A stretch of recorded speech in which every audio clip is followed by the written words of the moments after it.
If you think World War II tanks were all heavy armor and big guns, this one might surprise you. Fast, reliable, and everywhere, the M5A1 Stuart was one of the most widely used Allied tanks of the war. And today, we're taking a closer look at one up close. This is Working Title Models. Let's get into it. What you're seeing here is real-world footage of an M5A1 Stuart. Not a model, but the real machine.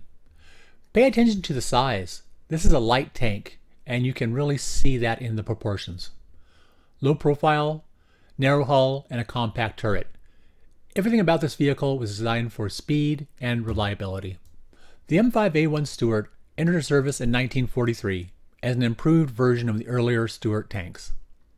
It featured twin Cadillac V8 engines, improved turret design, better reliability over earlier models. This tank wasn't built to go toe-to-toe with German heavy armor. Instead, it excelled at reconnaissance, infantry support, fast flanking maneuvers. You'll see these used everywhere from North Africa to Europe, and especially in the Pacific. Details to notice. As you watch the footage, here are a few things to look for. Suspension. The vertical Vallejo spring suspension, simple, rugged, and effective.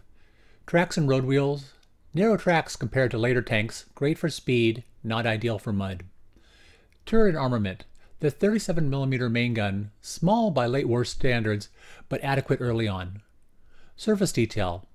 Look closely and you'll see weld seams, cast textures, and tool placement. All details that translate directly into scale modeling. For modelers, the Stuart is a fantastic subject. You get manageable size, clean lines, lots of variation in markings and weathering. You can build it factory fresh in olive drab, dusty North Africa, muddy European theater, or heavily worn Pacific jungle vehicle. It's one of those kits that rewards both beginners and advanced builders. Paint and weathering ideas. If you're building one, base color olive drab varies from green to brown tones. Weathering options, dust and fading for desert, mud and grime for Europe, heavy chipping and wear for Pacific. Details that pop. Worn track edges, fuel stains, exhaust discoloration. Final thoughts. The M5A1 Stuart might not be the biggest tank of World War II, but it's one of the most important. Fast, dependable, and widely used, it played a critical role across multiple theaters. And for modelers, it's a subject that offers both simplicity and depth. Outro. If you found this useful, like and subscribe, and I'll see you on the next one.